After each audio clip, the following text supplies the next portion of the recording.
ठंडी और अंधेरी रात थी। हवा में अजीब सी गुंज थी, जैसे कुछ बुरा होने वाला हो। गांव का हर इंसान अपने घर में बंद था, जैसे कोई अनहोनी की आहट सुन चुका हो। इस गांव का नाम कालीपुर था, जो चारों ओर से घने जंगलों से घिरा हुआ था। लोगों का मानना था कि इस गांव में कुछ अजीब घटता है, खासकर रात के समय। कालीपुर के बारे में कहा जाता था कि यहाँ एक प्राचीन श्राप है, जिसने सदियों से यहाँ के लोगों को डर के साए में जीने पर मजबूर कर रखा है। इस कहानी की शुरुआत होती है रामू नाम के एक युवक से। रामू गांव के किनारे एक छोटे से घर में अपनी पत्नी सुमन और 8 साल की बेटी गुड़िया के साथ रहता था। रामू मेहनती किसान था, लेकिन हाल ही में उसका खेत पूरी तरह बर्बाद हो गया था। कई रातों से उसे एक ही सपना आ रहा था, एक पुरानी हवेली जिसके चारों ओर घना धुंध छाया रहता था। हवेली की टूटी फूटी खिड़कियों से अजीब आवाजें आती, जैसे कोई मदद के लिए पुकार रहा हो। एक दिन गांव के मुखिया ने रामू को बुलाया। मुखिया ने गंभीर स्वर में कहा, रामू, इस गांव में कुछ अजीब हो रहा है। लोग रातों रात गायब हो रहे हैं, जंगल से चीखें सुनाई देती हैं। हमें लगता है कि ये उसी श्राप का नतीजा है जिसके बारे में हमारे हमारे पूर्वजों ने चेतावनी दी थी।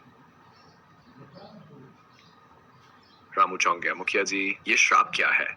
मैंने इसके बारे में कभी नहीं सुना। मुखिया ने गहरी सांस ली और बोला, यह श्राप सदियों पुराना है। कहा जाता है कि हमारे पूर्वजों ने एक दुष्ट आत्मा को कैद करने के लिए एक प्राचीन तांत्रिक विधि का इस्तेमाल किया था। वह आत्मा उस हवेली में बंद की गई थी, जो अब खंडहर बन चुकी है। लेकिन अब ऐसा लगता है कि वह आत्मा वापस लौट आई है। रामू को झटका लगा। उसे एहसास हुआ कि वही हवेली उसके सपनों में भी आ रही थी, पर उसने इसे कभी गंभीरता से नहीं लिया। अब उसे लगने लगा कि यह सपना महज सपना नहीं था, बल्कि एक भयानक सच था। रात को फिर से रामू को वही सपना आया, पर इस बार सपना ज्यादा भयावह था। हवेली के अंदर से चीखों के साथ एक चेहरा दिखा, एक औरत का चेहरा। उसके लंबे काले बाल थे, उसकी आंखें लाल जल रही थीं और होंठ खून से सने हुए थे। वह औरत रामू को इशारा कर रही थी, जैसे कह रही हो, मुझे बचाओ। सुबह होते ही रामू ने फैसला कर लिया कि वह उस हवेली की सच्चाई का पता लगाएगा। सुमन ने उसे रोका। रामू, पागल मत बनो। अगर वह श्राप सच है तो हम सब खतरे में पड़ सकते हैं। रामू ने दृढ़ स्वर में कहा, अगर यह सच है तो हमें इसका सामना करना होगा। मैं अपने सपनों को अनदेखा नहीं कर सकता। अगली रात रामू अकेला जंगल की ओर निकल पड़ा। गांव वालों ने उसे रोकने की कोशिश की, लेकिन वह नहीं रुका। धीरे धीरे रामू जंगल के अंदर चला गया। रास्ते में उसे अजीब अजीब आवाजें सुनाई देने लगीं, जैसे कोई उसके पीछे पीछे चल रहा हो। कभी झाड़ियों में हलचल होती, पर जब वह मुड़कर देखता तो वहां कोई नहीं होता। जंगल के बीच पहुंचकर रामू को वह पुरानी हवेली दिखाई दी। हवेली इतनी पुरानी और खंडहर हो चुकी थी कि उसकी दीवारें ध्वस्त होने लगी थीं। चारों ओर सन्नाटा और धुंध फैली हुई थी। रामू ने एक पल के लिए डर महसूस किया, लेकिन फिर अपने कदम बढ़ा लिए। हवेली के भीतर कदम कदम रखते ही रामू को ठंड महसूस हुई। अंदर घुप अंधेरा था, सिर्फ दीवारों पर टंगी कुछ पुरानी लालटेनें मंद रोशनी में जल रही थी। अचानक उसे सीढ़ियों के ऊपर से किसी के चलने की आवाज आई। उसने ऊपर देखा, लेकिन वहां कोई नहीं था।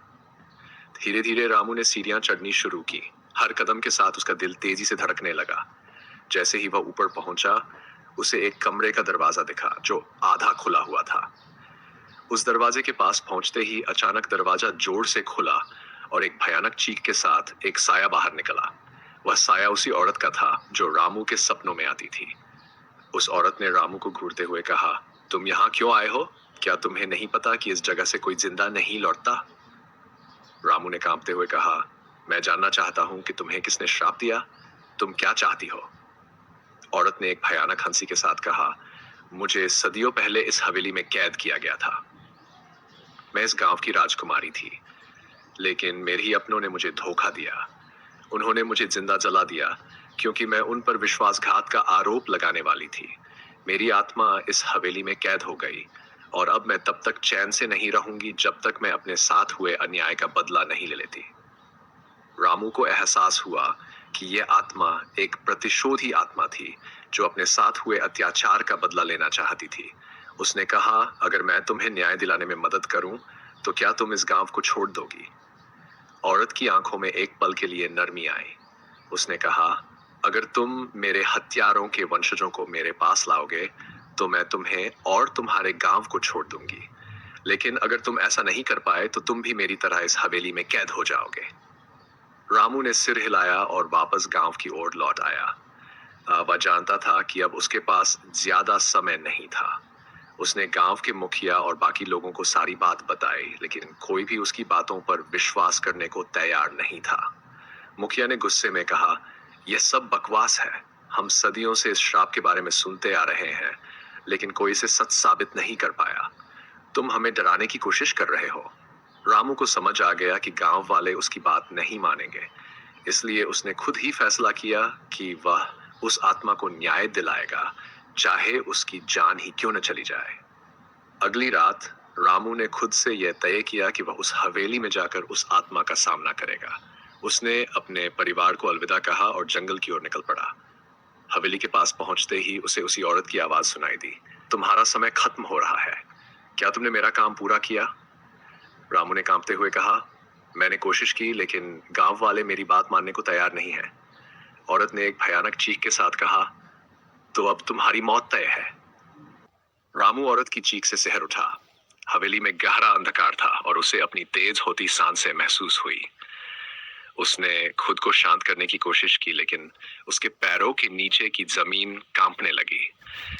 चारों ओर हवेली की दीवारों पर छाया में कुछ अजीब आकृतियां उभरने लगीं। वह जानता था कि अगर उसने कुछ नहीं किया तो उसकी मौत पक्की है।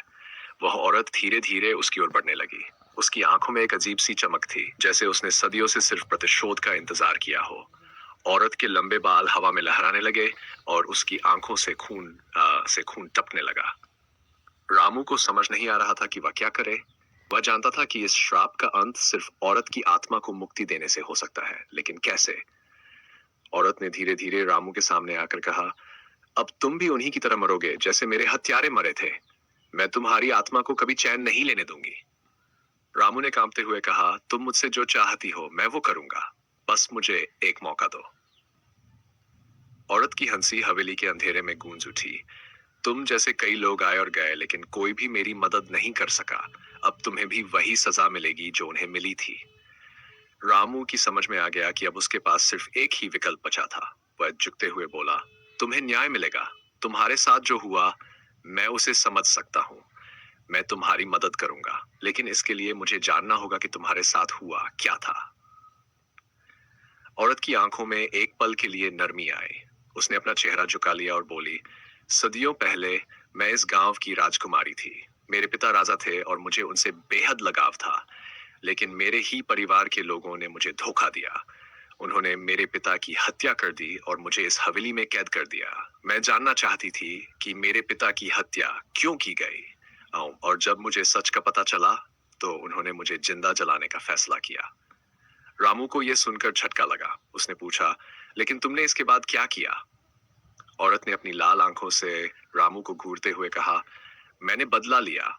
उन सबको मैं एक एक करके मार चुकी हूँ, लेकिन उनकी आत्माएं अब भी इस हवेली में भटक रही हैं। मैंने उन्हें मुक्ति नहीं दी, क्योंकि मेरा प्रतिशोध पूरा नहीं हुआ। रामू ने डरते हुए कहा, तो अब तुम क्या चाहती हो? औरत ने धीरे से कहा, मुझे न्याय चाहिए। मैं उन सभी लोगों के वंशजों को खत्म करना चाहती हूँ जिन्होंने मुझे और मेरे पिता को धोखा दिया। उनके खून से मैं अपनी आत्मा को शांत करना चाहती हूँ।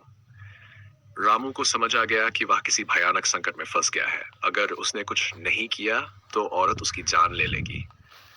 उसने सोचा, क्या होगा अगर मैं इस आत्मा को और ताकतवर बना दूं? लेकिन वह जानता कि उसके पास ज्यादा विकल्प नहीं थे। रामू ने ठान लिया कि वह इस श्राप का अंत करेगा। उसने औरत से कहा, मैं तुम्हें तुम्हारे हत्यारों के वंशों तक ले जाऊंगा, लेकिन मुझे उनके बारे में जानने के लिए थोड़ा समय चाहिए।